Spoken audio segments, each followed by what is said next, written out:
নমো তচ্ছা ভগবতো আরাহাতো সাম্মা সম্বুদ্ধাচ্ছা।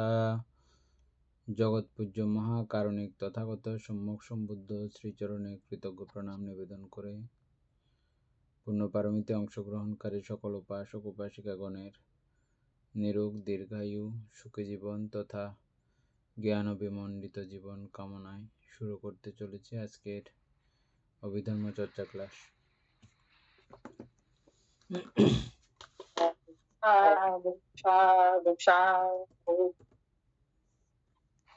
বন্দনা মানতে মঙ্গলক।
আমরা কালকে আলোচনা করছিলাম যে করুণা ভাবনা পুরো শেষ হয়ে গেছিল আমাদের।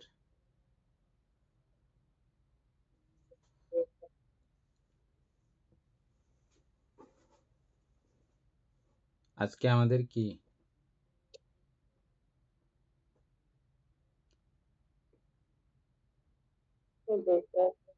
মুদিত ভাবনা আলোচনা করতে হবে নাকি এই দুইটা ভাবনা আলোচনা করার কারণে আপনাদের মোটামুটি বুঝের মধ্যে আসছে? হ্যাঁ বলেন। করুণা ভাবনাটা ওই কালকে মানে পরে ওই মানে ভাবনাটা কিভাবে করে ওইটা ওইটা আলোচনা করছিলেন। তো এখানে কি কায়ানো দর্শনের মধ্যে নিত্য দুঃখ এইভাবে আলোচনা করতে হবে। এটা আপনাদের উপরে ছেড়ে দিয়েছিলাম, কারণ মৈত্রী ভাবনাতে এটা আমরা যেভাবে বর্ণনা করেছি ওই সিস্টেম অনুযায়ী এগুলো সবগুলো বুঝে যাওয়ার কথা। আমাদের করুণা যখন আমরা অ্যাপ্লাই করব, নিজের মধ্যে আনয়ন করব, ওটাই ভাবনা। আর এটাকে ভাবিত করা, বহুলীকৃত করা, এটাই ভাবনা। আর এটা করলে মাত্র আমাদের কায়িক পরিবর্তন হবে। কায়িক যে পরিবর্তন হয় ওই কায়িক পরিবর্তন সম্পর্কে দেখা বোঝা। প্রথম দেখায় আমাদের ওই বিষয়গুলোর প্রতি ভালো লাগা তৈরি হয়ে এটার প্রতি অনুপ্রেরণা বাড়বে, এটা বাড়বে আরো। প্রথম অবস্থা এটাকে বাড়িয়ে তুললে আমাদের এটা লাভ আছে, কল্যাণ আছে, এটাতে আমরা অভ্যস্ত হব। এবং এটা জাগতিক কল্যাণই কল্যাণ, মঙ্গলেই মঙ্গল। এটা নিজের জন্য যেমন মঙ্গল, সকলের জন্য মঙ্গল। এটা আমি কায়কে দেখার মাধ্যমে কিন্তু এগুলো হচ্ছে। এবার আস্তে করে আসতেছে কি, এই কায়ের যেই সুন্দর স্বভাব, সুন্দর আনন্দদায়ক অবস্থা, এগুলো কিন্তু ওই চৈতসিকের অন্তর্গত। চৈতসিক বেদনাটাও একটা চৈতসিক। এই যে সুখ বেদনা উৎপন্ন হয়েছে কায়িকভাবে, সুখীয় একটা অবস্থা তৈরি হয়েছে। এবং আমার শারীরিকভাবে যেটা রূপীয়, এই জড় পদার্থের মধ্যে পর্যন্ত এটা কিন্তু রূপ জড় পদার্থ, এটার মধ্যে দারুণ এক পরিবর্তন ঘটে যায়। এই একটা মানসিক সুন্দর একটা অবস্থা মৈত্রীতে যেমনটা ঘটেছিল দেখেছিলাম আমরা, এই করুণাতেও এরকম করে একটা যে বিষয় ঘটে। এটা একেবারে বিজ্ঞানসম্মত। একটু করে যারা আমরা চিন্তা করতে পারি, এটা অস্বীকার করার কোনো উপায় নেই। আমি গায়ের জোরে বলতেছি না, কিন্তু এটা আবার বা বুদ্ধ এটা গায়ের জোরে বলার নাই, এটা প্রত্যক্ষ ধর্ম, একেবারে স্বভাব ধর্মতা। হ্যাঁ, ওটা আমরা চট করে বুঝে যাই। ক্রোধ উৎপন্ন হইলে মাত্র আমাদের শরীরের অবস্থা কীরকম হয়ে যায় চট করে বুঝে যাই না আমরা? কিন্তু যতটা ক্রোধ করি আমরা, ঠিক ওই লেভেলের মৈত্রী কিন্তু আমরা কখনো করতে পারি না। ওই লেভেলের মৈত্রী, ওই লেভেলের করুণা আমাদের কখনো উৎপন্ন হয়ে যায় না। ওটাতে কিন্তু আমরা অভ্যস্ত। হ্যাঁ? চট করে তাকে বিশ্রী ভাষায় গালাগালি করে ফেলা। একদম হুড়স্থুল করে ঝাড়া ফিসা লই ঝগড়া করতে চলে যাওয়া, খন্দা কুড়াল লই, লাঠি লইয়া চলে যাওয়া। এগুলো এটা প্রতিনিয়ত আমরা আমাদের প্রতিবেশীদেরকে দেখতে, মা-বাবাকে দেখতে এটা আমরা অভ্যস্ত। এগুলোতেই আমরা চট করে হয়ে যাই এবং এটার রেজাল্ট আমরা চট করে পাই। কিন্তু এই পরিমাণে বুদ্ধ যেই লেভেলের মৈত্রীর কথা বলেছেন, যেই লেভেলের করুণার কথা বলেছেন, ওই লেভেলের করুণা মৈত্রীতে আমরা এপ্লাই করিও না। তো ওটার যে সরাসরি এরকম একটা বিক্রিয়া ঘটে শরীরের মধ্যে, ওটারটা দেখি, কিন্তু এটার বিক্রিয়াটা এখন আমরা হাতে নাতে পাওয়ার মতো হয় নাই। কিন্তু একটু আমরা করি, একটু আমরা পাইও। একটু যেটা, এই যে একটু তো এমন সময় পেয়েছি বলে মনে হয় না। উদাহরণস্বরূপ কীরকম? যেমন আপনাকে ১ প্লেট ভাত খেতে দেওয়া হলো। আপনি অনেক ক্ষুধার্ত। তো ১ প্লেটের মধ্যে আপনি ১ গ্রাস বা আধা গ্রাস খেলেন। তো খেলে পেট ভরেছে বা হয়েছে, কিছু একটা তৃপ্তি হয়েছে, অনুভব হয়েছে, এরকম মনে হয় ১ গ্রাস খাইলে? খেয়েছেন বটে। কিন্তু যখন পুরো ১০-১৫ গ্রাস খাওয়া হয়ে যায়, তখন মোটামুটি একটা হ্যাঁ, আমি ভাত খাচ্ছি, আমার তৃপ্তি হচ্ছে, পেট ভরতেছে, এরকম একটা অনুভূতি হয়। ১ গ্রাসে হওয়ার কথা না। তা আমরা মূলত খাই যে ১ গ্রাস, আধা গ্রাস। মৈত্রীর বেলায়, করুণার বেলায়। ওগুলোর বেলায় আমরা থালপুরে খাই। কোনগুলো? ক্রোধের বেলায়, অমৈত্রীর বেলায়, হিংসার বেলায়, এগুলো আমরা ঠাসাই করে হয়তো আমাদের পেট ভরে যায়। এটা আমরা অনুভব করতে পারি। কিন্তু এটার বেলায় ১ গ্রাস খাই যে, আমাদের অনুভবটা কষ্ট হয়ে যায়। এটা আমার গুরুবান্তের উদাহরণ, বুঝছেন? আমার গুরুবান্তে বলতেন যে, বান্তে বুদ্ধ ধর্ম বলে একজন শিষ্য আমার গুরুবান্তেকে প্রশ্ন করছিল আরকি। বান্তে বুদ্ধ ধর্ম তো প্রত্যক্ষ। এখন করবেন, এখন ফল পাওয়া যায়। এরকম এখানে লেখা আছে আমরা। স্বখ্যাত ভাগবত ধম্ম, সুআখ্যাত, সুব্যাখ্যাত এবং প্রত্যক্ষ করণীয়। সঙ্গে ফল পাওয়া যায়। দিষ্ট ধর্ম। আমি যে ধ্যান করতেছি, আমি যে এই সুন্দর আচরণ করতেছি, এটার প্রত্যক্ষ ফল কিরকম? বা পাচ্ছি না কেন, এটা কেন? এই জাতীয় বলতেছে। নতুন তো, এইভাবে। তবে নতুন হইলেও কিন্তু গুরুবান্তে যেভাবে উদাহরণটা দিলেন আমাদের আজও মনে আছে। এই উদাহরণটা সেটা। কোনটা এখন যেটা বলছি আরকি। আমরা তো কৌশল করা শুরু করছি যে, এটা ১ গ্রাস খাওয়ার মতো হইছে বা আধা গ্রাস খাওয়ার মতোই হইছে। তো আধা গ্রাস খাইলে আমি কি বুঝবো এখানে আর পেট ভরছে না ভরছে? যখন ১০-১৫ গ্রাস, ২০ গ্রাস হয়, তখন এটা অন্যরকম একটা ফিল হয়, অনুভূতি হয় যে আমার পেট ভরে আসতেছে। হ্যাঁ? ঠিক একই অবস্থা। তা আমরা ওই সাইডে যেভাবে ক্রোধ নিতে আমরা যেভাবে গুরুত্ব দিই, অক্রোধ বা মৈত্রীতেও যদি এভাবে আমরা গুরুত্ব দিই, তাহলে এটা আমাদের হবে এবং এটা হওয়ার সঙ্গে আমাদের এই শারীরিক যে আ পঞ্চপ্রীতিতে উদ্ভাসিত হয়ে অন্যরকম একটা শারীরিক অবস্থা তৈরি হয়। যেটা এই রক্তকণিকার মধ্যে প্রভাব পড়ে, আমাদের মাংসপেশির মধ্যে প্রভাব পড়ে, মাংসকণাতে প্রভাব পড়ে। একেবারে বলা হচ্ছে যে হস্তি মজ্জায় পর্যন্ত প্রভাব পড়ে এগুলো। হস্তি মজ্জার মধ্যে পর্যন্ত প্রভাব পড়ে। এইজন্য বলা হয় পুরো যেন শরীর রসে রসী হয়ে যায়। যারা মৈত্রী বিহারী হয়, পুরা শরীরের মধ্যে যেন আনন্দ বিলবিল করতেছে, আনন্দ কিলবিল করতেছে, এরকমটা মনে হয়। এগুলো কিছু প্রত্যক্ষ যারা মৈত্রীপরায়ণ ব্যক্তি তাদের অনুভূতি মানে প্রকাশ করলে, তারা কিভাবে এটার অনুভূতি প্রকাশ করবে এটা ভাষা পর্যন্ত খুঁজে পায় না বলতেছে যে।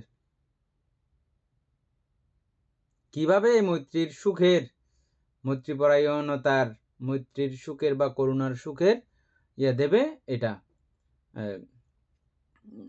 মানে বলার ভাষা পাই না। তো সেখানে আমরা বিশেষ করে উদাহরণ দিই প্রিয়জনের প্রতি আমরা যেই মৈত্রী দেখাই, হ্যাঁ? তো এটা এক দৃষ্টিকোণ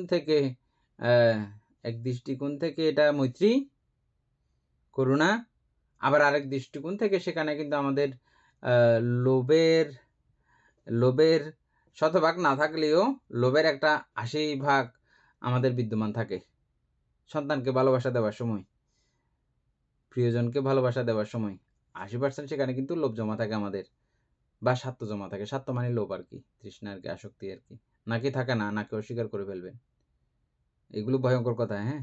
এগুলো আমাদের শুধু অবিধার্মিকদের জন্যই এই কথাগুলো শুধু প্রযোজ্য। সকলে কিন্তু এটা নিতে পারবে না। খুব ডেঞ্জারাস কথা, ভয়ঙ্কর কথা, হ্যাঁ? সকলে নেওয়ার মতো বিষয় না। তো এই জাতীয় কথা আবার মানুষের সঙ্গে আলোচনা করার সময়ও আমরা যারা অভিধর্ম চর্চা করি তাদের কিন্তু এভাবে একটা খুব সতর্ক থাকতে হবে এই কথাগুলো আলোচনা করার সময়, হ্যাঁ? কারণ হট করে এত হাই লেভেলের কথা এটা নেওয়া যায় না। অনেক হাই, কিন্তু আপনারা যারা বুঝতেছেন তারা খেয়াল করবেন। আমরা আমাদের সন্তান প্রিয়জনের প্রতি যে ভালোবাসা দেখাই, মৈত্রী দেখাই, করুণা দেখাই, এখানে প্রায় আমাদের 80 থেকে 90% কি আছে, লোভ বা স্বার্থ জড়িত থাকে। 20% এদিকে সেদিকে। হ্যাঁ, সেটার মধ্যে একটা কথা আছে, অতটাও যতটা আমাদেরকে আমাদের মা বা বাবা করে, অতটা পৃথিবীর অন্য কোনো মানুষ থেকে সন্তান পায় না, সন্ততি পায় না। আমরা যে ব্রহ্মাতুল্য বলি সন্তানের জন্য, ওটা ওই দিক থেকে ওটা আবার এটা হয়, এটা শ্রেষ্ঠ, ওই কথা ঠিক। কিন্তু যখন এটার একদম সার্বজনীনভাবে প্রকৃষ্টভাবে যখন আলোচনা করতে করব, আমরা এটা নিজেরাই এখন বুঝে যাচ্ছি, এটা বাইরে কেউ কিছু বলার দরকার, আমি নিজে থেকেই নিজে দেখেন, আমরা যে মৈত্রী দিই আমাদের সন্তানাদিকে, আমাদের প্রিয়জনকে, এখানে আমাদের লোভ আছে কিনা, স্বার্থ আছে কিনা। যদি থাকে তাহলে আমি একান্তই ওটাকে ওই মৈত্রীর গণ্ডিতে ফেলতে পারবো না। পারা হচ্ছে এটা? একান্তভাবে আমি ওই মৈত্রীর গণ্ডিতে ফেলতে পারতেছি না। নিঃস্বার্থ মৈত্রী আমার নয়, এটা নিঃস্বার্থ করুণা নয়। আচ্ছা, এই যখন একেবারে নিঃস্বার্থ যখন হবে, তখনই শরীরের ওই রস, ওই প্রীতি, ওই মধুমাখা অবস্থা, ওই প্রিয়তম অবস্থা, এগুলো আমাদের কাছে তখন আসবে যে। আচ্ছা, এটা এক সাইড আসার পরেও কি বলছিলাম আবার, এটা আসার পরে এটা অনিত্যরূপে চিনার মানসিক অবস্থা, ওই রকম জ্ঞান প্রতিভা থাকা কায়ে কায়নো পাচ্ছে না। এই যে সুখানুভূতি, এটাকে বেদনা দিয়ে আমরা আলোচনা করছিলাম, এটা বেদনা, সুখ বেদনা হোক, দুঃখ বেদনা হোক, যেটাই যখন আসুক না কেন, এই বেদনাও অনিত্য, বেদনাও দুঃখ, বেদনাও অনাত্মা। তারপরে কি আছিল, চিত্ত, এইটা একটা সুখানুভূতির চিত্ত। এই চিত্ত দুঃখ, এই চিত্ত অনিত্য, এই চিত্ত অনাত্মা। এটা একটা আমাদের শরীরের ধর্ম, আমরা যে ধর্ম পড়েছি, হ্যাঁ, এটা সেই ধর্মের অন্তর্গত। আবার এই ধর্ম দিয়ে চিন্তা করলেও অনিত্য, দুঃখ, অনাত্মা।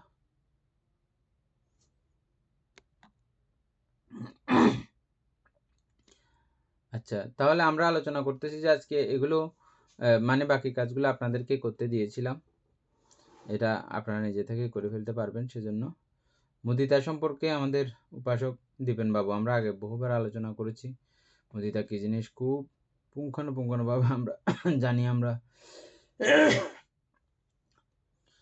আপনি একটু করে আমাদের একটু এটা আলোচনা করে দেন, মুদিতা সম্পর্কে একটা সারসংক্ষেপ কথা বলেন, যেটা আপনার উপলব্ধি হয়েছে এই পর্যন্ত। মুদিতা হচ্ছে অন্যের সুখ দেখে খুশি হওয়া, অন্যের সাফল্য দেখে, আনন্দ দেখে খুশি হওয়াটাই হচ্ছে গিয়ে মুদিতা। অর্থাৎ এখানেও আসলে হিংসা করা হয় না আর কি। ঠিক আছে, তারপরে উপাসক রনি বড়ুয়া, মুদিতা সম্পর্কে আমাদেরকে একটু ধারণা দেন।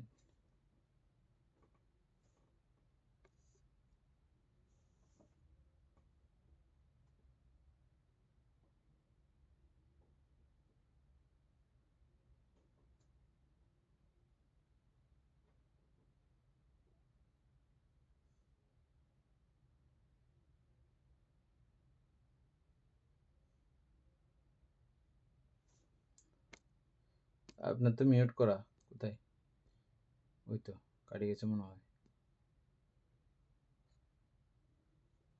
উপাসিকা অমিতা বড়ুয়া বলেন। মানে মুদিতা হচ্ছে যে অপরের সুখে সুখী বা আনন্দিত হওয়া।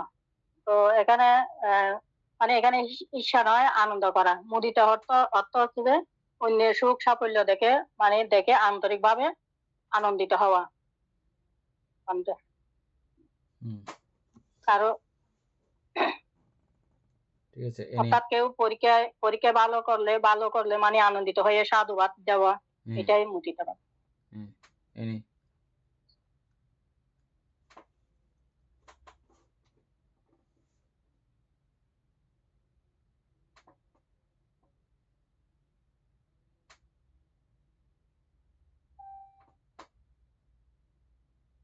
ভান্তে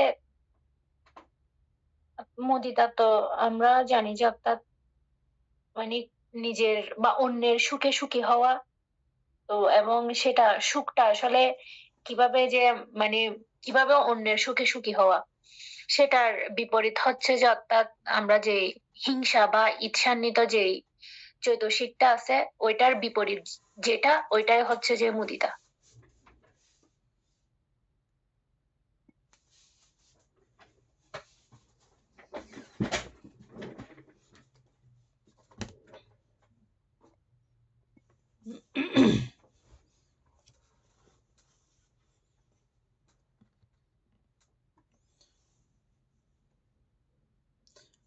মুদিতা সম্পর্কে আমরা 52 প্রকার চতুর্সুখের মধ্যে জেনেছি। তারপরে এগুলো শক্তিশালী চতুর্সুখগুলোর মধ্যে অতি শক্তিশালী পর্যায়ের।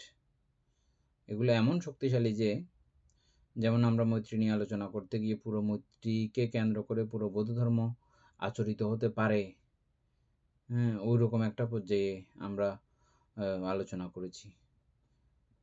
এবং এই মুদিতা ভাবনা নর্মালি কিন্তু সমতা ভাবনা। সমতা ভাবনাকে এমনভাবে আমরা একটা আলোচনা করার চেষ্টা করতেছি এবারে, যে এটাকে পুরা বিপাশানার পর্যায়ে পর্যন্ত আমরা এটাকে দেখতে পাচ্ছি। ওইভাবে আলোচনাটা হচ্ছে।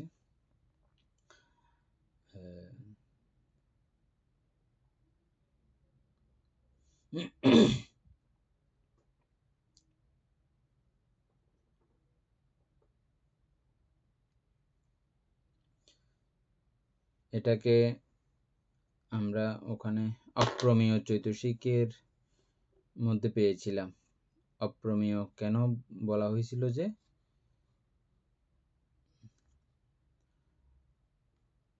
এখানে প্রাণের কোনো প্রমাণ পাওয়া যায় না।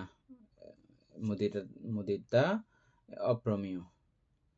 আর কিছুক্ষণ আগে আমরা আলোচনা করলাম যেটা প্রমাণ করা যায়, মানে আমাদের প্রিয়জনের প্রতি যেটা মুদিতা, এটা প্রমাণ করা যায়, তাহলে প্রমাণ করলে এটা অপ্রমেয় চৈতসিক অনুসারে পড়েছে। তখন আর অপ্রমেয়ের মধ্যে পড়েছে। এটা জাস্ট উদাহরণের জন্য আমরা ব্যবহার করছিলাম, যে আমাদের সন্তান, আমাদের প্রিয়জন যখন কোনো কিছুতে উন্নতি লাভ করে, শ্রীবৃদ্ধি হয়, আমাদের মনের মধ্যে একটা প্রশান্তি উৎপন্ন হয়। এটা জাস্ট মুদিতাকে চেনার জন্য আমরা ব্যবহার করেছি কথাটা। কিন্তু এখন আজকে কি বললাম? এটা হ্যাঁ মুদিতার লক্ষণ বটে, ওই একটা নির্দিষ্ট জনের প্রতি।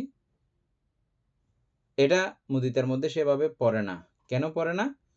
কারণ ওই মানসিক অবস্থার মধ্যে আমার পুরো 80% লোভ জড়িত, এখানে তৃষ্ণা জড়িত, স্বার্থ জড়িত। এটা শুধু প্রিয়জনের উপরে নিবদ্ধ। ওটা ওইভাবে আমার স্বার্থকে বিচার করতে গিয়ে ওটাকে আমি ভালো বলতেছি। যে এই বিষয়টা যখন সকল প্রাণীর প্রতি হয়, সকল প্রাণীর প্রতি তো অনেক দূরের ব্যাপার, এটা আমার বাড়ির আশপাশ থেকে শুরু করতে হবে। আমার বাড়ির আশপাশের ব্যক্তিকেই এই মুদিতা দেওয়া শুরু করতে হবে। দিতে গেলেই মাত্র আমরা ঠক করে পড়ে যাই, কারণ আমরা শত্রু বানায় বসে থাকছি যে আমাদের বাড়ির আশেপাশের মানুষগুলোকে দূরের কাউকে কিন্তু আমাদের শত্রু নাই, খেয়াল করে দেখেন। অত্যন্ত আমাদের প্রিয়জন যারা, তারাই আমাদের শত্রু। আরে তাইলে আমি মুদিতা এখান থেকেই শুরু করতে হয়। মৈত্রী ভাবনাতে আপনারা দেখেছেন খুব কাছাকাছি থেকেই শুরু করতে হয়। আমি সুখী হই, আমার মা-বাবা সুখী হোক, আচার্য সুখী হোক এবং আমার পাড়া মহল্লার এরা সুখী হোক। এটা ক্রমান্বয়ে গেছে না? তা আপনি এটা ক্রমান্বয়ে এটা শেষ করতে না গিয়ে না করে বড় ব্যাপক ধরনের সবাইকে সকল প্রাণীর প্রতি আমি মুদিতা দান করছি বললে হয়ে যাবে? গোড়াতে শেষ না করলে হবে না। সেজন্য আমার আশপাশের সবাইকে ক্রমান্বয়ে আস্তে আস্তে আস্তে করে যেতে হবে। তাদের কারোর সঙ্গে শত্রুতা থাকলে আমি মুদিতা দিতে পারবো না। তাহলে শত্রুতাকে আগে দমন করতে হবে। ওই দমন করার প্রক্রিয়া কিভাবে করতে হয় সেটা আমাদের জানা আছে এখন। তার উপকারের কথা চিন্তা করে, কল্যাণের কথা চিন্তা করে, প্রত্যক্ষ বা পরোক্ষভাবে আমাদের কোনো না কোনোভাবে ও উপকার করে। এই সমাজবাসীর জন্য উপকার। আরেকটা বিষয় দিয়ে আপনাদেরকে আমি এটা চেনার জন্য, বুঝার জন্য, মানে আমরা যে একে অপরের কিভাবে উপকারী এটা বুঝার জন্য আমি আরেকটা উদাহরণ দিয়েছিলাম। উদাহরণ কিছুদিন আগে অস্ট্রেলিয়ার মধ্যে দাবানল লেগে গেছে, অনেক প্রাণী মারা গেছে, অনেক মানুষজনের ক্ষয়ক্ষতিও হয়েছে। এগুলো কেন হয়? যেখানে যেখানে মানুষ অতি কম, জঙ্গলের হয়ে যায়, ছড়াছড়ি হয়ে যায়, বিশাল বড় বড় গাছ হয়ে যায়, গাছে গাছে ঘর্ষণ লেগে নানাভাবে এভাবে দৈবিকভাবে বলা হচ্ছে যে আগুন ধরে যায়। আর আমরা যেখানে ঘনবসতিপূর্ণ মানুষ থাকি, একে অপরকে সহযোগিতা করি, এ জাতীয় নানা ধরনের আক্রমণ উপদ্রব থেকে আমরা রক্ষিত হই। এবং পৃথিবীর আদি মানুষের পৃথিবীর আদি মানুষ যারা ছিলেন তারাই এই মৈত্রী ধর্মটা তারা তৈরি করেছেন, উপকার ধর্মটা তারা তৈরি করেছেন। পৃথিবীর আদি ধর্ম মানব সৃষ্ট বলা হচ্ছে এই জন্য, কোনো ধর্মগুরু বা ওরকম কোনো ব্যক্তিত্বের সৃষ্ট নয়। পৃথিবীর আদি ধর্ম সৃষ্টি করেছেন কারা? মানুষরা, তাও নিজের স্বার্থে। কি জন্য? একা একে বাস করতো মানুষ, ঝগড়া করে আমি তোমাদের সঙ্গে থাকবো না একা একা চলে যায়। তো একা একা যাইতে গিয়ে বাঘ ভাল্লুক এটা সেটা তাক খেয়ে ফেলে। বা ব্যারাম হইলে, মাথা ব্যথা হইলে, যন্ত্রণা হইলে ওকে টুকটাক কেউ যদি একটু পানি খাওয়ানোর না থাকে, একটু চিকিৎসা করার কেউ যদি না থাকে, ও মরে যায়, বেঁচে থাকতে পারে না। আবার তারা মিটিং করলে আমরা তো একা একা থাকলে তো দেখতেছি যে মরে যাই। আমরা কি বাঁচতে চাই? ও বলছে হ্যাঁ আমরা বাঁচতে চাই। যদি বাঁচতে চাই তাহলে আমাদের একে অপরকে সেবা করে উপকার করেই বাঁচতে হবে। তাহলে আমরা হিংস্র প্রাণীর থেকেও বাঁচবো, একে অপরের সুখ দুঃখেও আমরা কাজে লাগবো, একে অপরকে বাঁচাইতে গিয়ে আমরা বেঁচে যাব। তখন নিজেকে বাঁচানোর স্বার্থে তারা একসঙ্গে থাকার, মিলেমিশে থাকার একটা সিদ্ধান্ত গ্রহণ করে নিজেকে ভালো রাখার জন্য। এই জন্য বলা হয় এই মিলমিশ তথা আরো বহু কিছু এভাবে নিজের স্বার্থে প্রথমে মানুষ নিজেরাই বাঁচার তাগিদে এগুলো শুরু করেছে। এখনো যখন এরকম কোনো ধর্ম সংকট চলে আসে, আমরা তখন সব একজোট হয়ে এভাবে কাজ করতে বাধ্য হই। এরকম ঘটনা ঘটে।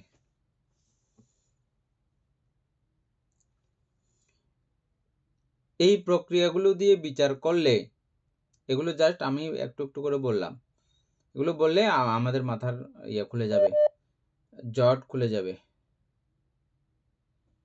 আমাদের মাথার যে জট আছে এই জটটা খুলে যাবে। কিভাবে জট খুলবে?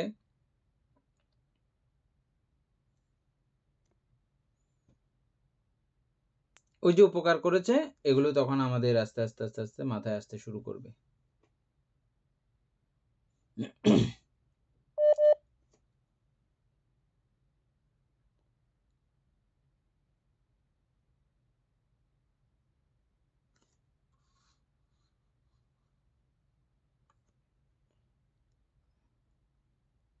একটু করে অপেক্ষা করেন, আমার একটা জরুরি ফোন আসছে। আমার একটা জরুরি ফোন চলে আসছিল তো সেজন্য দুঃখিত। যাই হোক,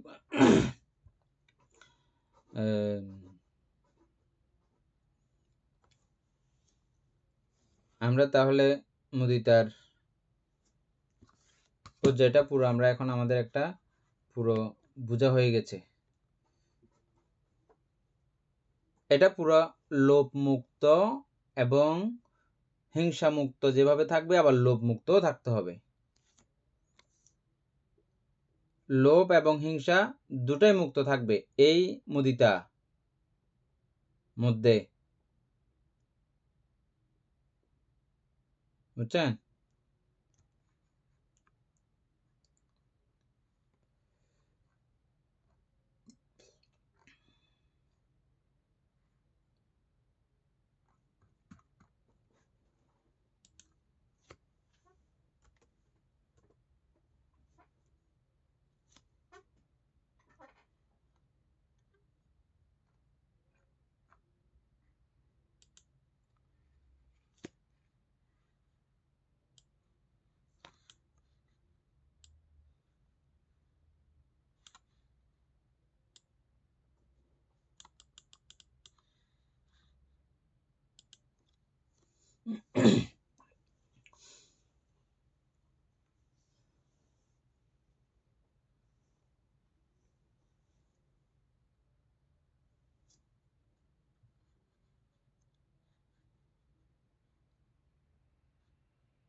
তাহলে আর মুদিতা সম্পর্কে কায়ে কায়ানুপাচ্ছানা, চিত্তে চিত্তানুপাচ্ছানা, বেদনায় বেদনানুপাচ্ছানা, ধাম্মায় ধাম্মানুপাচ্ছানা, এগুলো নিয়ে আমাদের আর কোনো বিশেষ আলোচনার প্রয়োজন আছে বলে মনে করতেছেন, নাকি চলবে দূরে আগেরটার মধ্যে দিয়ে আপনারা বুঝে নিতে পারবেন, বুঝবেন?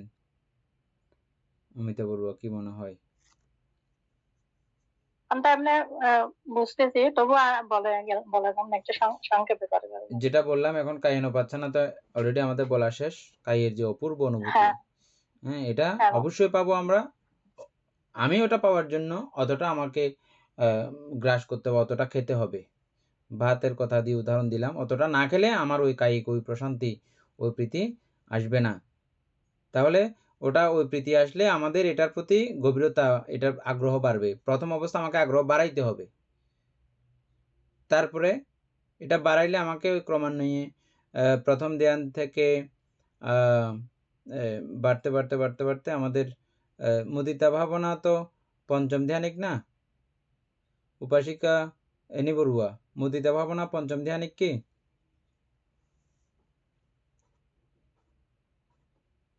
না, চতুর্থ ধ্যানিক, চতুর্থ ধ্যানিক মনে হয়।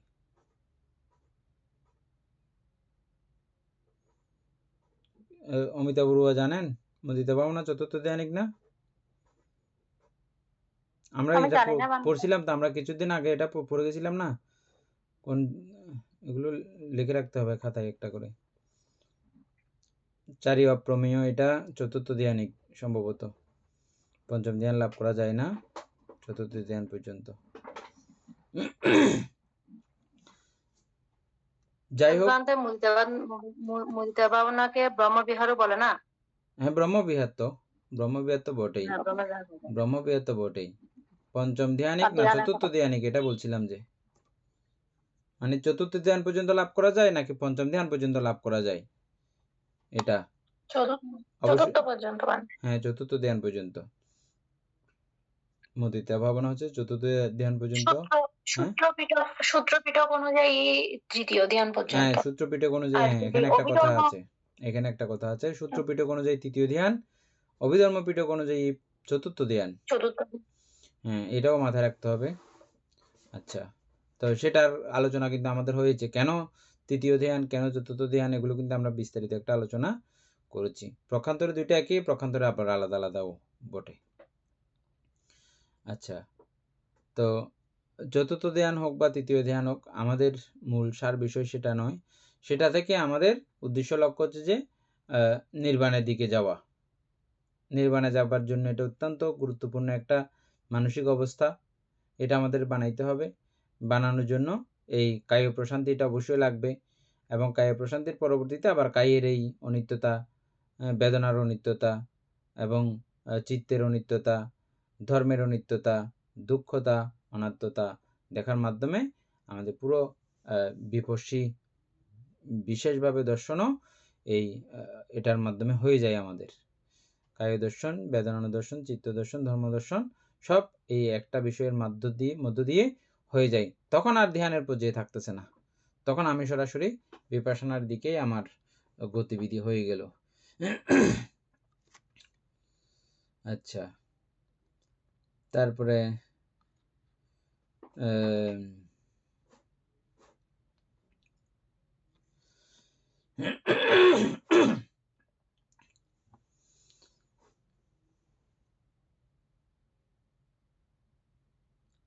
সার সংক্ষিপ্ত কথা হচ্ছে যে কি, প্রক্ষান্তরে এটা মৈত্রীয়ই, এই মুদিতা কিন্তু প্রক্ষান্তরে কিন্তু মৈত্রীরই অন্তর্গত। অপরের সুখে সুখী হওয়া, আমরা যতক্ষণ পর্যন্ত অপরের সুখ দেখে আমাদের চিত্ত কার্পণ্য হয়ে যায়, চিত্তের মধ্যে কষ্ট লেগে যায়, জোর করে অনেকে আমরা ভালো হয়েছে বলি, একদম মুখে হাসতেও চেষ্টা করি, হাসির মধ্যে ওখানে কৃত্রিমতা আমরা দেখে যাবেন আপনারা, এমনি বলি যে না না খুব ভালো হয়েছে, তো ওই ভালো হয়েছে মধ্যেও মুখের মধ্যে একটু কেমন যেন একটা বক্রভাব, এটা বলতে কষ্ট হয়ে যায়। ওটা যতক্ষণ আছে তার মানে আমি মুদিতা না। আর মুদিতা না হইলে এই মুদিতার যে রসগুলোর কথা বললাম ওই রসগুলো আমরা পাবো না। যারা মুদিতার রস পেতে চাই আমাদেরকে এইগুলো করতে হবে। আর এগুলো অভিধার্মিকদের জন্য এই মুদিতা আনয়ন করা অত্যন্ত সোজা। কেন সোজা, কি কারণে সোজা বুঝে গেছেন না? যখনই আমরা এই লাইনে একটু করে ঢুকি, এই লাইনে একটু করে প্রবেশ করি, দেখছেন কিরকম একটা চিত্ত প্রফুল্ল হয়ে যায়, কাউকে যেন হিংসা করতে ইচ্ছে করতেছে না। হ্যাঁ, কি রকম একটা, কারণ আমরা চৈতসিক বিচারের যে ক্রমান্বয়ে আমাদের দক্ষতা বাড়তেছে, হ্যাঁ, চিত্ত বিচারের দক্ষতা বাড়তেছে, এটা বাড়ার কারণে। এটা দেখবেন আগে যে মানুষকে যতটা আপনি হিংসা করেছেন, যতটা তার প্রতি মুদিতার অপোজিট চিত্ত ধারণ করেছেন, এখন কিন্তু সেটা কমে আসছে। হ্যাঁ, আর এটাকে আরো আপনি বাড়াইতে যাবেন, আরো ক্রমান্বয়ে বেড়ে যাবে। আর বিশেষ আলোচনা করতেছি না মুদিতা সম্পর্কে। তারপর হচ্ছে যে কি, লাস্টেরটা মুদিতার পরে উপেক্ষা। উপেক্ষা সম্পর্কে উপাসক দীপেন বাবা আগে বলেন।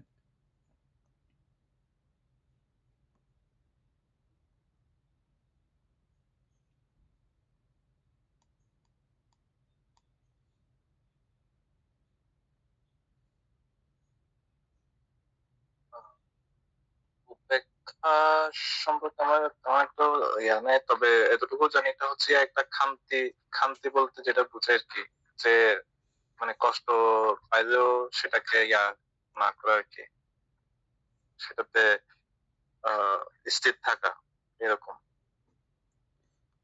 শিল্পী বড়ুয়া বলেন।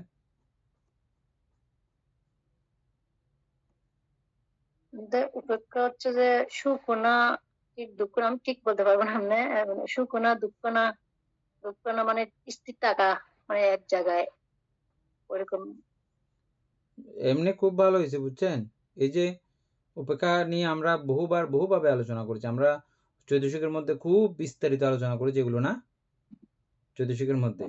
তো এটা যে আমরা যে ভুলে গেছি, হ্যাঁ, আপনাদের কথাও কি বলবো, আমারও এটা দুর্বল হয়ে যাবে, আমিও যেটা চর্চা না করলে আমার মধ্যে এটা দুর্বলতা চলে আসবে। হ্যাঁ, তো এই জন্য এগুলো বারবার রিপিট করা, বারবার চর্চা করা অত্যন্ত জরুরি। হ্যাঁ, এক দৃষ্টিকোণ থেকে চেনার কোনো প্রয়োজন নেই। আমি যদি আমার আচরণগুলোকে ঠিক রাখি, খুব সংক্ষিপ্তভাবে, বিশাল ব্যাপক দিয়ে আমি শুনলাম বুঝলাম, কিন্তু আমি কোনো কিছুর দিকেই মানে আচরণের দিকে টোটালি গেলাম না, ওটা এক জিনিস। আবার যদি আমি অল্প স্বল্প বুঝে আমি আচরণমুখী করে ফেলি, হ্যাঁ, তখন কিন্তু এটা খুব সুন্দরভাবে আলোচিত হয়ে যায়, আচরিত হয়ে যায়। উপাসিকা অমিতা বড়ুয়া।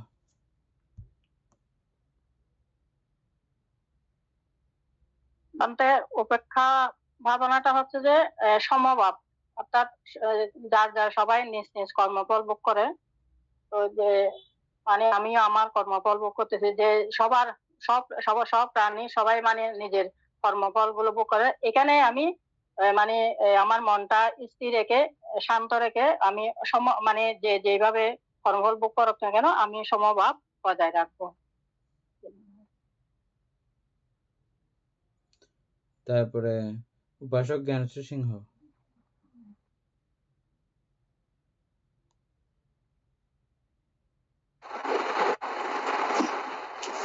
ভান্তে উপেক্ষা হচ্ছে সুখ এবং দুঃখ দুটাকে উপেক্ষা করা। ভান্তে সুখ আসলেও সেটা আমার কিছু নয়, আর দুঃখ আসলেও সেটা আমার কিছু না, সেরকম একটা মনোভাব, সেটাই মনে হচ্ছে উপেক্ষা।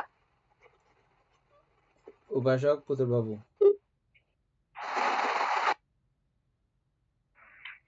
বন্ধ যখন বেদনা উৎপন্ন হয়, বেদনার মধ্যে তখন ওই সুখ না মানে দুঃখ না স্থির থাকা আর কি। বলতে না সুখ না বেদনাই মানে দুঃখ বেদনা বলতে এরকম না বলতে। হ্যাঁ, উপাসিকা এনি।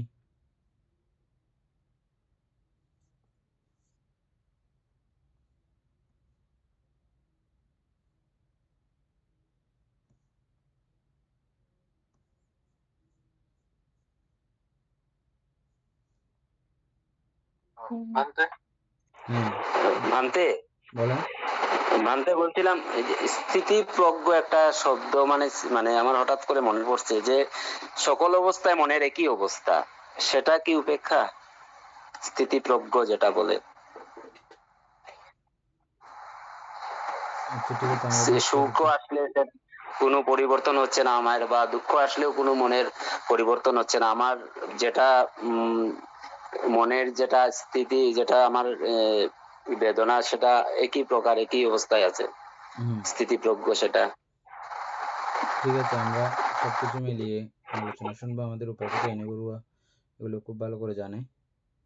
তারপর আমাদের উপাসিকা লাভলি বড়ুয়া খুব ভালো করে জানে। উপাসক পুতুল বাবু তো বলেন নাই, বলছেন?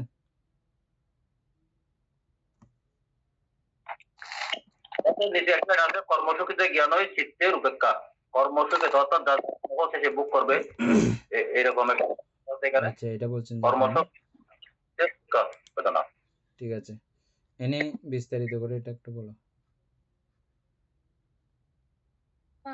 ভান্তে চারি অপ্রমেয়ের যে উপেক্ষাটা আছে, এটা আমরা আগে জেনেছিলাম যে অর্থাৎ আমরা সবসময় একটা উদাহরণ দিতাম যে অর্থাৎ মা আর সন্তানের, অর্থাৎ আমাদের সন্তান যদি আমাদের মানে অন্যায় করলেও কিন্তু আমরা সন্তানের উপর কিন্তু কখনো বা রাগ বা কোনো ক্ষোভ দেখাই না, মানে ওই অন্যায়টাকে ওর অন্যায়টাকে আমরা উপেক্ষিত করে ফেলি বা ওর সমস্ত দোষ আমরা ক্ষমা চোখেই দেখি।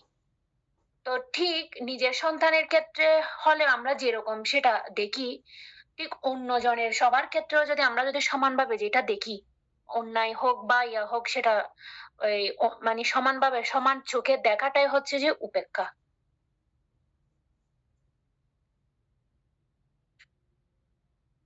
হ্যাঁ, তারপরে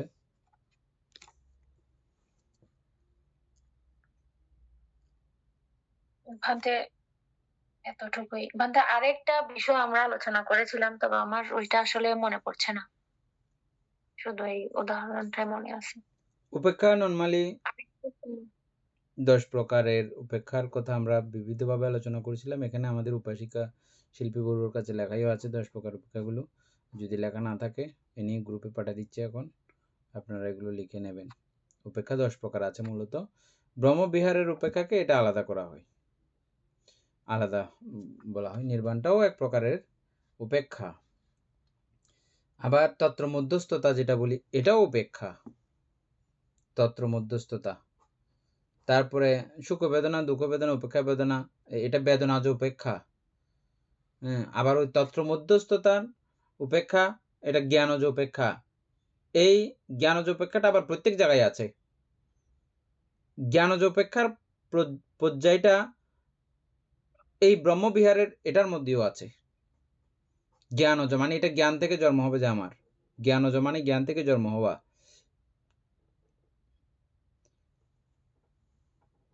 ব্রহ্মবিহারের উপেক্ষাকে তাইলে জ্ঞানজ নয়?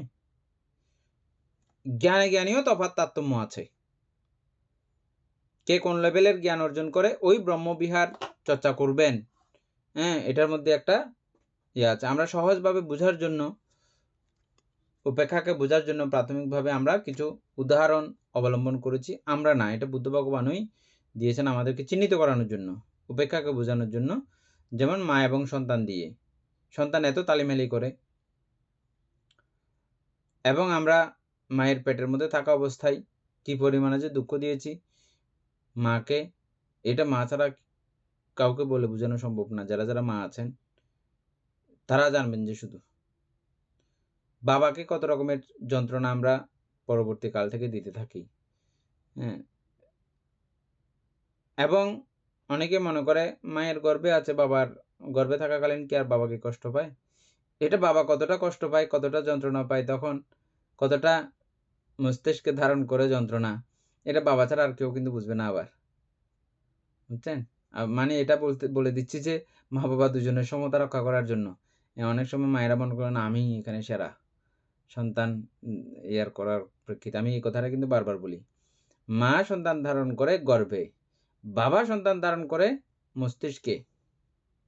কোনোটা থেকে কোনোটা কম না, একদম এক ফুটাও হেলাফেলা করার মতো উপায় নাই। মারা যদি জ্ঞানী হয়, বাবার এই গর্ভে মস্তিষ্কে গর্ভধারণের প্রেক্ষাপটটা অবশ্যই বুঝবেন। একটু কম জ্ঞানী হলে কিন্তু এটা বুঝবেন না। তবে হ্যাঁ, বাবার গুণধর্মতা থাকা চাই। বাবা যদি বাবা হয় তাহলে তিনি গর্ভে মস্তিষ্কে ধারণ করবেন যে বাবা বাবা না হলে হবে না। বাবা যদি লাভা হয়ে যায় তাইলে কিন্তু হবে না, এটা অন্যটা হয়ে যাবে। বুঝছেন? আচ্ছা, যাই হোক, আমরা একটু কিছু সংক্ষিপ্ত কিছু আলোচনা করার চেষ্টা করি। এটা হচ্ছে যে 52 প্রকার চৈতসিকের একটা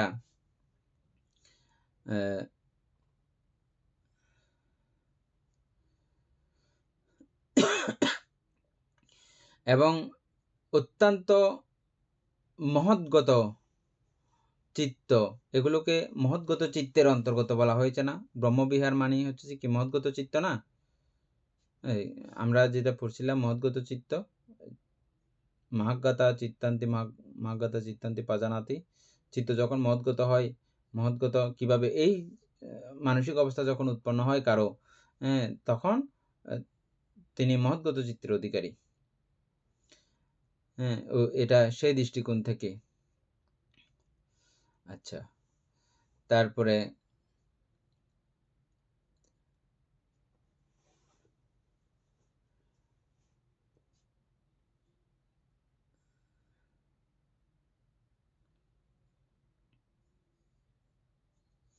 কি একটা সুন্দর একটা আলোচনা আসছিল, ভুলে গেছিলাম।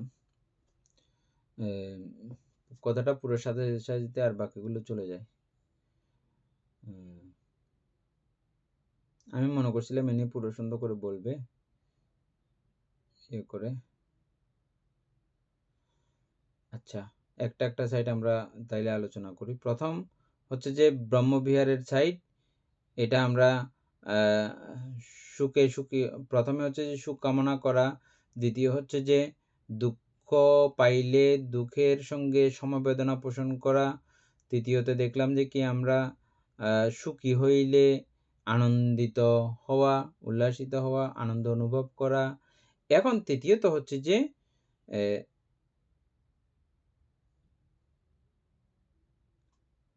কেউ আমাদেরকে ক্ষতি করলেও এটাতে আমরা উপেক্ষা ভাবা সম্পন্ন হওয়া, বা ক্ষমা মৈত্রী আমরা বলি না একটা কথা, ক্ষমা করে দেওয়া, এটা হচ্ছে যে উপেক্ষা। ক্ষমা করে দেওয়ার মতো পাওয়ার থাকা। কিভাবে আমরা ক্ষমা করতে পারি? ক্ষমা করতে পারি যে যেটা একেবারে চরম লেভেলের অবস্থা, যেমন সারিপুত্র ভান থেকে যখন কিল মারছে, একটা ব্রাহ্মণ একটা কিল মারছিল, মনে আছে? মৈত্রী পরীক্ষা করার জন্য। এরা বলে খুব মৈত্রী পরায়ণ, কিল মারলে বলে কিছু করে না, এরম করে পুরো ঘোষিত হয়েছিল অঞ্চলের মধ্যে। ও কাবিলামি করে ওটা পরীক্ষা করার জন্য ব্যতিক্রম একটা সিদ্ধান্ত নিয়ে ফেলছে, মারছে কিল সারিপুত্র ভান থেকে। সারিপুত্র ভান কিল খেয়ে কোনো কিছু বলে নাই। কেন বলেন নাই? কি কারণে বলেন নাই? কারণ অরহৎগণের সবসময় এই পুরো মানুষকে তথা পুরো সর্বকিছুকে নামরূপ হিসেবে চিনেন। আর এই পুরো নামরূপ ধর্মতাকে তারা অন্য চোখে দেখেন। এটা কিল মারলে কিলটাকেও দেখেন তারা কিভাবে? ওটা বেদনার অনুভূতি, ওটা চিত্তের, ওটা ধর্মের, হ্যাঁ? আর এটা কায়ের। পুরো সব বিষয়গুলো যখন ভাঙাচোরা করে দেখা হয়, ওখানে সবকিছুই একাকার, কিছু নেই, শূন্যসার। আবার যে মারেছে, যে কিলটা মেরেছে, তার দিক থেকেও কায় যদি দেখা হয়, তার চিত্ত যদি দেখা হয়, বেদনা যদি দেখা হয়, ধর্ম যদি দেখা হয়, সেখানেও সবগুলো শূন্যসার, একাকার, কোনো কিছু নাই। তো কে করেছে, কাকে করেছে, কিচ্ছু তো নাই। কার সঙ্গে কি করব? এদিকেও কিছু নাই, এদিকেও কিছু নাই। মারছে যে সেখানেও কিছু নাই, যাকে মারছে সেখানেও কিছু নাই। নামরূপের সমষ্টিভূত একটি অবস্থা মাত্র। আর যে মেরেছে সেখানেও নামরূপের সমষ্টিভূত একটি অবস্থা মাত্র, সেখানেও কিছু নাই, এখানেও কিছু নাই। তো এইভাবে যদি দুই অবস্থাকে যদি দেখে, এটা মানে একেবারে চরম লেভেলের উপেক্ষা। অটোমেটিক ভাবে এটা উপেক্ষা ভাবাপন্ন আমাদের হয়ে যাবে।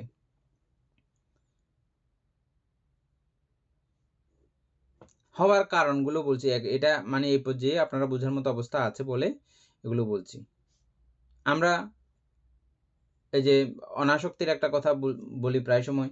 আপনার কাছে কেউ একটা কিছু বস্তা রেখে গেল, এই বস্তা সম্পর্কে আপনি জানেন ওখানে কিচ্ছু নাই, থাকলেও এগুলো আপনারও কোনো কাজে লাগবে না, যে নিয়ে যাবে তারও কোনো কাজে লাগবে না, কেউর কোনো কিচ্ছু কাজে আসে না, কিছুও না একদম। ওটা নিয়ে গেলে, ভেঙে গেলে, ধ্বংস হয়ে গেলে আপনার কোনো রকমের ইয়ে নেই। ওটার প্রতি যেমন পুরো উপেক্ষা একটা ভাব থাকে। যখন মানুষ এই সত্য ধর্মদর্শী হয়, তখন মানুষের এই উপেক্ষা ভাব তৈরি হয়। তবে এটা একেবারে হাই লেভেলেরটা বললাম, এটা ক্রমান্বয়ে আমাদের এই জায়গা পর্যন্ত চিত্তকে নিয়ে যাওয়ার জন্য এগুলো ক্রমান্বয়ে এগুলো অভ্যাস করে করে আমাদের আসতে হয়। প্রথম হচ্ছে যে এই আমাদের ব্রহ্মবিহারের উপেক্ষা, এটা থেকে আমরা ক্রমান্বয়ে আমরা আস্তে আস্তে আস্তে ধাপে ধাপে আমরা ইয়ে করতে পারি, চিত্তকে উন্নত করতে পারি, আমরা অনুশীলন করতে পারি। মনে করেন আমি কোনো একটা সমস্যা করলো, আমি ক্ষমা না করলাম। ক্ষমা না করলে কি হবে? ক্ষমা না করে আমি একটা থাপ্পড় মারলাম। থাপ্পড় মারলে এই থাপ্পড়ের প্রতিদান সে যদি আমাকে সরাসরি দিতে না পারলেও এটা ঘুরে ফিরে অন্যভাবে আমাদের কাছে রিপিট আসে কিনা, সমস্যাটা বাড়বে কিনা। আর যদি এই ক্ষমাটা যদি আমি করে দিই, উপেক্ষা যদি আমি করে দিই, আমার হয়তো জ্ঞান দুর্বলতার কারণে সাময়িকভাবে হজম করতে কষ্ট হইলেও, হ্যাঁ, আমাদের জ্ঞান দুর্বল হইলে আমাদের এটা হজম করতে কষ্ট হবে। হ্যাঁ, আমাকে ও তো বেইজ্জত করবে, আমি এদিকে ক্ষমা করে দিচ্ছি, আমাকে কোনো পাওয়ার নাই বলে মনে করবে। হ্যাঁ, মানে সবাই তো বুঝবে না, সবাইকে তো বোঝানো সম্ভব না যে এটা আমি জ্ঞানের দ্বারা তাকে ক্ষমা করেছি। সমস্যা না বাড়ানোর জন্য ওর আরো ক্রোধ বাড়বে, আমারও ক্রোধ বাড়বে। যা যতটুকু হয়েছে অতটুকুর মধ্যে থাক, অতটুকুর মধ্যে ধামাচাপা দেওয়ার জন্যে এই ক্ষমা, এটা কোনো বিকল্প নাই। বুঝছেন? একটা পরিবার অটুট থাকতে হলে মায়ের সঙ্গে বাবার, বাবার সঙ্গে সন্তানাদির, মায়ের সঙ্গে শাশুড়ির, মায়ের সঙ্গে শ্বশুরের, এই পুরো বন্ধনটাকে জড়িত রাখতে হলে আমাদের এই উপেক্ষার কোনো বিকল্প নাই। প্রত্যেকটা যেমন মৈত্রীর কোনো বিকল্প নাই, মুদিতা, করুণা, এই উপেক্ষারও কোনো বিকল্প নাই। এটা পরিবারের সঙ্গে ঠিক রাখতে পারলে পরিবার ঠিক থাকবে। একটু যদি এটা 19-20 হয়, ফাটল হয়ে যাবে। বেশি অতিরিক্ত করলে একেবারে ছিঁড়ে যাবে, আর থাকবে না। এই পরিধি ক্রমান্বয়ে আমাদের জ্ঞাতি স্বজন, আমাদের যারা বাড়িতে থাকে তাদের সবার সঙ্গে, গ্রামের সবার সঙ্গে, এটা ক্রমান্বয়ে আমরা এই উপেক্ষা ভাব যত বাড়াবো এটা তত শক্তিশালী হবে। হ্যাঁ, এটা যেমন আমি মানসিকভাবে অ্যাপ্লাই করব, বসে বসে ধ্যান করে অ্যাপ্লাই করব, এবং করতে করতে এটা যদি ঠিকঠাক মতো আমি করতে জানি, করি, তাহলে এটা আমার দেখবেন যে এর পরের দিন থেকে মৌখিকভাবেও শুরু হবে, কায়িকভাবেও শুরু হবে। মানসিকভাবে আমি তো এখানে ধ্যানে করতেছিও, আবার এই মানসিক অবস্থা আমি বাহ্যিক হাঁটলে, চললে, কথা বললে তখন কি বন্ধ হয়ে যাবে? না, ওটা চলমান থাকবে। এটা ক্রমে চলমান থাকবে, ক্রমে বাড়বে। আজকে যেমন কালকে আরেকটু বাড়বে, কালকে আরেকটু বাড়বে। এভাবে পরিধি বাড়তে, বাড়তে যখন এটার সারসংক্ষেপ আমরা বুঝে যাব, ওই আমরা বিপাশনা যেভাবে আলোচনা করেছি 4 বিষয়ে, হ্যাঁ? ওইভাবে আবার ক্রমান্বয়ে পুরো এই 4টা বিষয়ের সঙ্গে আমাদের পরিচয় ঘটে যাবে। কায়ে কায়ানুপাচ্ছি, চিত্তে চিত্তানুপাচ্ছি, বেদনায় বেদনানুপাচ্ছি, ধাম্মে ধাম্মানুপাচ্ছি। একদম বিপাশনা পর্যন্ত আমাদের আলোচিত হয়ে যাবে। যাই হোক, আমরা এখন এই মুহূর্তে এই 10টা উপেক্ষা একটু করে জেনে নেব। উপেক্ষার যেহেতু ব্যাপার আসছে, অনেকে অনেক রকম করে বলেছেন, কারোটাই না, ব্যতিক্রম না, সকলেই ঠিক আছে। তবে 10টা পুরোটা জেনে গেলে আমাদের একটা পুরোটা হয়ে যাবে ভালো করে। এটা প্রক্ষান্তর হচ্ছে যে এটা চিত্তের নিরপেক্ষতা, নিরপেক্ষতা, চিত্তের সমতা, এরকম একটা বিষয় এটা বোঝায়। উপাসিকা এনি বড়ুয়া একটা একটা করে বলে, একটা একটা করে আলোচনা করে আমাদেরকে বুঝে দিলে আমরা খুশি হব।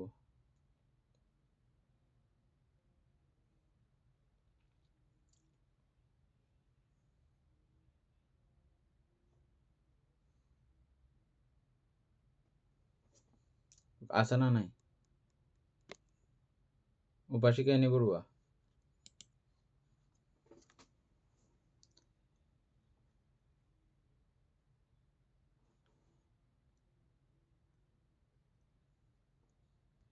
মিউট করা তো। বানতে আমি বুঝি নাই, সাউন্ড ঠিক করে আসে না যে 10 বলেছেন প্রকার একটা উপেক্ষাগুলো কথা আমাদেরকে বলতেছি যে এগুলো আলোচনা করে আমরা আজকে ক্লাস শেষ করব। আচ্ছা, এক নাম্বার হচ্ছে যে সরঙ্গ উপেক্ষা। হ্যাঁ, সরঙ্গ উপেক্ষা মানে কি?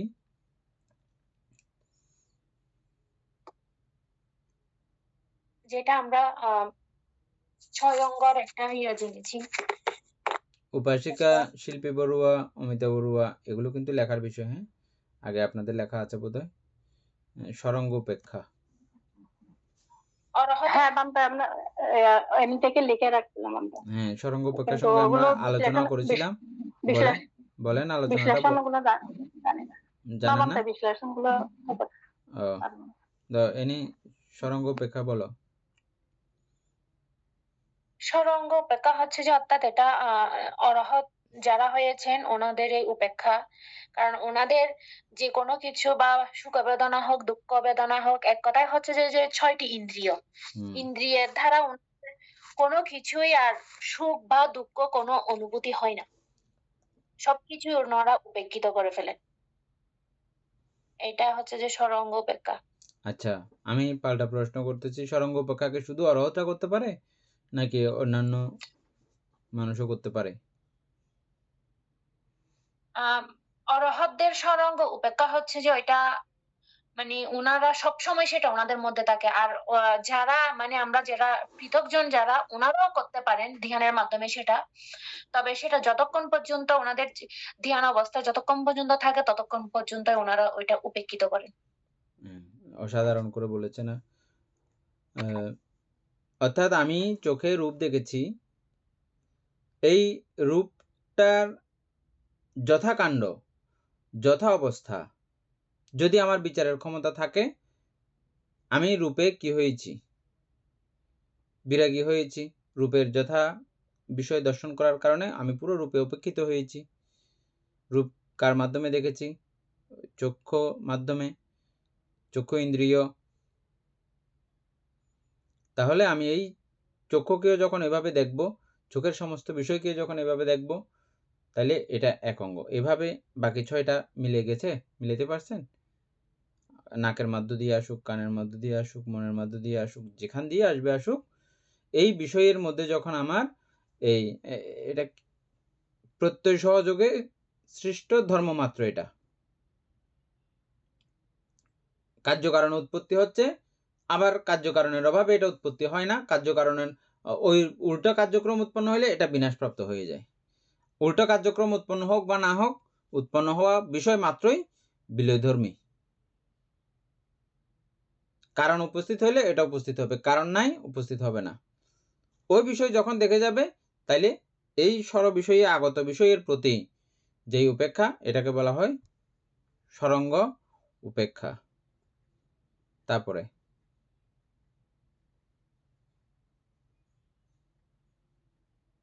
তারপর হচ্ছে যে 2 নাম্বার হচ্ছে যে ব্রহ্মবিহারের উপেক্ষা। ব্রহ্মবিহারের উপেক্ষা হচ্ছে আমরা এতক্ষণ যেটা আলোচনা করছিলাম প্রমেয়র, ওইটাই। অর্থাৎ মানে যখন কোনো মানে সত্যবান বা কোনো যে কেউ যখন ব্রহ্মবিহার উপেক্ষাটা উৎপন্ন করেন, তখন তিনি কিন্তু সবাইকে সমানভাবে দেখেন, কোনো ধরনের কোনো পক্ষপাতিত্ব করেন না। যেমন আমরা একজন মা এবং সন্তানের যেটা দেখেছি, শত দোষ করলেও যখন মা কিন্তু ঠিকই সন্তানকে ক্ষমা করে দেন, ঠিক অন্যজনের বেলায়ও কিন্তু মানে সেম হতে হবে। নিজের সন্তানের বেলায় যেরকম অন্যজনের সন্তানের বেলায় ওরকম। আমার ভাবে ওইটা হচ্ছে যে ব্রহ্মবিহারের উপেক্ষা। ঠিক আছে, এটা মানে সবাইকে এক আতারে ক্ষমা করতে পারা, সবাইকে। যেমন ওই সারিপুত্র বান্তির উদাহরণ দিলাম, এখন সবাইকে আমার সন্তানকে যেরকম আমি ক্ষমা করে দিতে পারি, এখন সব প্রাণীই আমার সন্তান আর অন্য প্রাণীর মধ্যে আর তফাৎ ব্যবধান নাই। কেন নাই, কি কারণে আমরা ওই দিনে আলোচনা করেছিলাম। শুধু প্রাণীকুল না, শুধু মানুষের থেকে যে আমরা এইভাবে উপকার পাই এরকম না। আমাদের পুতুলবাবু ওই দিনে বলছিলেন ও অনন্ত প্রাণী ওইভাবে আমরা কিভাবে যাব। ওই যে আমরা জ্ঞাতির পরিধি যখন দেখলাম, অনন্ত জন্মের কাহিনীতে যখন চলে গেলাম, তখন বিষয়টা একেবারে অন্যরকম হয়ে গেল। শুধু সেটা নয়, আমরা এই জড় পদার্থ নিয়ে পর্যন্ত আমরা সেদিন আলোচনা করেছিলাম। সুতরাং সবাই এভাবে উপকারী, তাদেরকে ক্ষমা করব না কেন? আমরা একটা গল্পের মাধ্যমে এও দেখেছিলাম, ওই একটা বুড়ো ভান্তে বুদ্ধ যে চিত্তানুপাসনা ধ্যান করতে করতে পাঠাই দিয়েছিলেন, মনে আছে আপনাদের?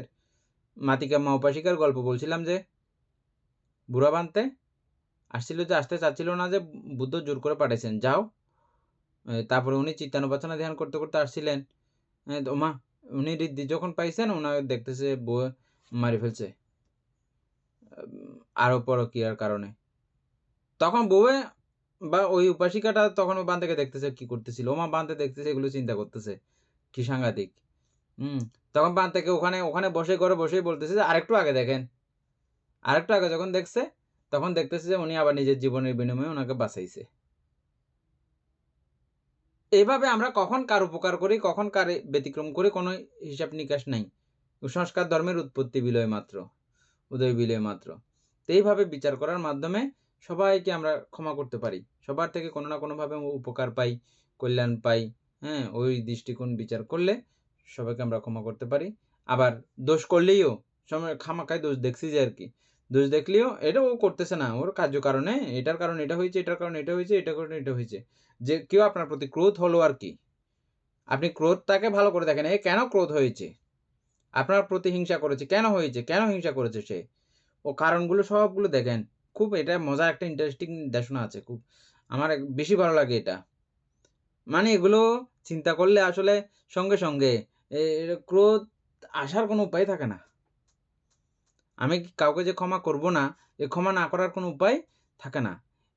এ ক্রোধ করেছে, কেন করেছে দেখি তো, ও এটাই এই কারণে করেছে, এই ক্রোধটাই এইভাবে আসতে পারে, এইভাবে আসতে পারে। কিন্তু পরিশেষে দেখলে দেখবেন যে ওর কোনো এখানে হাতও নাই। ও যে ক্রোধ করেছে, ওর কোনো হাতও নাই এখানে। কার্যকারণে ঘটনা ঘটাচ্ছে যে এখন কেউ আমরা অনাহূতভাবে আমরা ক্রোধ করতে কেউ আমরা চাই না। কার্যকারণে ঘটতে করতে করতে করতে আমি রাগান্বিত হয়েছে, ক্রোধান্বিত হয়েছে, বুঝছেন? ও আরেকজন ওকে খেপাই দিয়েছে, আরেকটা বিষয় খেপাই দিয়েছে, এটাকে কেন্দ্র করে এটা খেপছে, এটাকে কেন্দ্র করে দেখবেন যে ওখানে শেষ পর্যন্ত যে ক্রোধ করেছে তার কোনো ভূমিকাই নাই। ভূমিকা হচ্ছে যে সে সেই মুহূর্তে জ্ঞান ছিল না, সে মুহূর্তে তার এই ক্রোধ যখন করতেছে তার নিজের উপরে কন্ট্রোল ছিল না, নিজের। তো এটা যে ছিল না, এটাও তার কোনো দোষ না, এটাও আমাদের পুরো সামাজিক অবকাঠামো তাকে সেভাবে জ্ঞান দিতে পারে না, এটা পুরো সমাজের দায়বদ্ধতা। তাকে যে এই ক্রোধ না করা পর্যন্ত এই জ্ঞানটা যে দেওয়া গেছে না, এটা প্রক্ষান্তরে কার? পুরো সমাজের, পুরো দেশবাসীর সকলের দায়বদ্ধতা আছে নয় কি? এবং সেটা প্রকান্তরে আমার ঘাড়ের উপরেও পড়েছে কি? ওর ক্রোধের দায়িত্ব, ওর ক্রোধের ব্যাপারটা আমিও যে সমাজবাসীর মধ্যে আমিও একজন। আমার মধ্যেও এটা এসে পড়ছে। এই ক্রোধ সব জায়গায় সর্বক্ষেত্রে দেখবেন না। কোন দেশের মধ্যে টোটালি নাইও। ক্রোধ করতেই জানে না ওরা। ঘটনা কি? সামাজিক ব্যবস্থাপনা। আছে এরকম আপনারা দেশ শুনেছেন? নাম শুনেছেন? ক্রোধ করে না? উৎপন্ন হচ্ছেই না। উৎপন্ন হওয়ার ব্যাপারই নাই। শুনেছেন এরকম? শোনেন নাই? আমাদের এখানে আছে। হ্যাঁ, আমাদের এখানে এমন এলাকা আছে, আমরা মাঝে মধ্যে এখানে গ্রামে যাই, বুঝছেন? এখানে এমন পরিস্থিতি, এমন শুধু আপনাকে কথার ঝুলি দেখলে, কথার বুলি দেখলে আপনি আশ্চর্য হয়ে যাবেন। কথাগুলো প্রত্যেকটা কথায় এইখানে মৈত্রীর আভাস। বাস থেকে আমরা কি কখনো বাসের ড্রাইভারকে সম্মান জানাই? উঠতে সময় বাসের ড্রাইভারকে সম্মান জানিয়ে ওঠে। কেন? বলা হচ্ছে যে কেন তুমি সম্মান জানাবে? কেন তাকে তুমি বসু মানি তার শুভকামনা করা, তাকে ধন্যবাদ দেওয়া, তাকে কৃতজ্ঞতা জানানো। তুমি আজকে গাড়িটা চালাচ্ছ বলে আমরা চড়তেছি যে। নাইলে আমরা এই জায়গাটার রাস্তায় হাঁটি যাইতে হইতো। হ্যাঁ? তুমি আজকে এই কাজটা করতেছো বলে আমরা এই সেবাটা পাচ্ছি। নাইলে আমরা পাইতাম না। সেজন্য তাকে এটা বসু দেওয়া। রাস্তা পরিষ্কার করতেছে, ওকে খুব সাদরে সম্ভাষণ করতেছে, বসু মসিও। হ্যাঁ? খুব মানে এটা হচ্ছে যে শুধু নমস্কার না, নমস্কারও বটে, সম্মানও বটে। তার এই কাজের প্রতি সে যে আমাদেরকে একটা পরিচ্ছন্নতা দান করতেছে, তাকে সম্মান জানানো, তাকে ছোট করে না দেখা। আমাদের দেশে তো ওমা ও নাক ছিটকে এরকম করে যাবে। ওইখানে এরকম না। ওদেরকে দেখলে আরো খুব সম্মানের সহিত সবাই একাধারে কোনো লেভেলের মানুষ অন্য কাউকে বলুক না বলুক, ওকে আগে বলবে। কারণ ও আমাদের এই সমাজ ব্যবস্থাকে এত সুন্দর পরিচ্ছন্ন রাখার জন্য দায়িত্ব পালন করতেছে। বুঝছেন? এইভাবে যে যার জায়গাতে যদি সম্মান পায়, সম্মান করি, তাহলে কিরকম হয় ব্যাপারটা? ওর ক্রোধ হওয়ার ব্যাপার আছে আর তাইলে আমরা সামাজিকভাবেই না, ওর ক্রোধ উৎপন্ন হওয়ার জন্য সবাই আমরা দায়ী না? তাই আপনি কার প্রতি ক্ষোভ করবেন? ক্ষোভ করার জায়গা আছে? ক্ষমা না করার উপায় আছে? ক্ষমা তো দোষ তো এখানে আপনি যদি ক্ষমা না করতে চান, প্রথমে নিজের উপরে নিজেকে করতে হবে, এটার জন্য গ্লানি দিতে হবে, নিজেকে দোষ দিতে হবে। আমি জাস্ট বলতেছি আপনারা এটা প্রত্যেকটা মানে একদম শেষ পর্যন্ত যাবেন। আমাদের কথাটা বলছে ঠিক কিনা? এগুলো বইয়ে লেখা নাই কিন্তু। এগুলো কোনো অনলাইনেও আপনি পাবেন না। নিজের বিচারিত অবস্থা। বিচার করে বের করতে হবে যে উপাসক দীপেন বাবু আমি কি ঠিক বলতেছি নাকি উল্টা? ওর ক্রোধের জন্য আমি দায়ী কিনা? পক্ষান্তরে আমার সমাজ ব্যবস্থা যদি দায়ী হয়, তাহলে আমি দায়ী না? আমার সমাজের মধ্যে আমিও একজন না? আমার পৃথিবীর মধ্যে আমিও একজন। সুতরাং ওইভাবে চিন্তা করলে আমরা কাউকে ক্ষমা না করে আর পারি না। দেখছেন এগুলো কত সুন্দর মানে টেকনিক। বুদ্ধ শুধু জাস্ট আমাদেরকে এগুলো বলে দিয়েছেন, আমরা এগুলো ধরে নেওয়ার দায়িত্ব আমাদের। এই অভিধর্ম আমাদেরকে এভাবে শিখায়। অভিধর্ম এমন একটা বিষয় আমাদেরকে এই বিষয়গুলোতে এভাবে রন্ধে নিয়ে যায়। প্রতিটি কথা আচরণমুখী, প্রতিটি কথা আমাদেরকে সরাসরি একদম আচরণের মধ্যে করায়, ধাবিত করায়। উপাসিকা এনে বড়ুয়া তারপরেরটা বুঝা গেছে? এটা এনে বড়ুয়া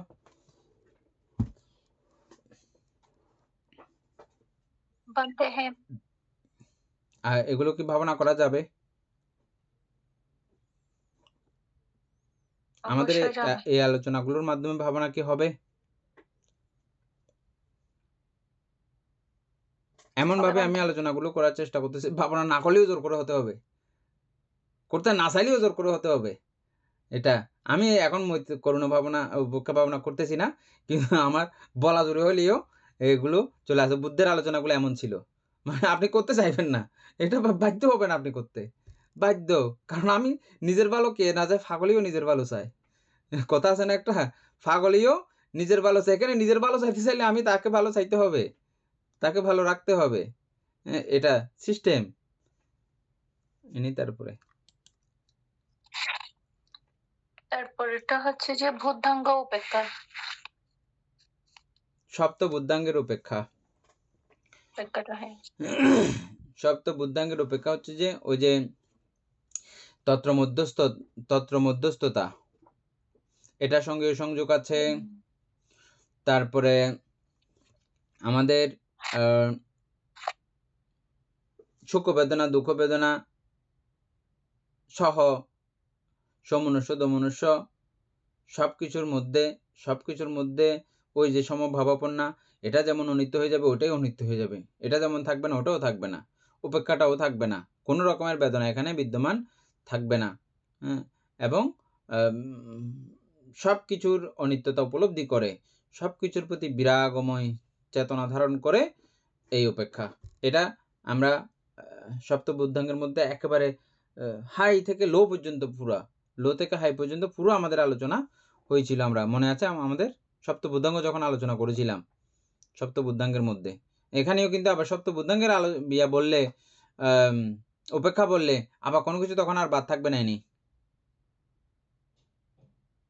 যদিও বা সপ্তবুদ্ধাঙ্গের উপেক্ষাকে আলাদা করে আমরা এখানে বলতেছি, ওটা যখন বলা হবে কোনো কিছু বাদ দিয়ে সপ্তবুদ্ধাঙ্গেরটা হবে না। এখানে যে যে উপেক্ষাগুলো আছে সবগুলো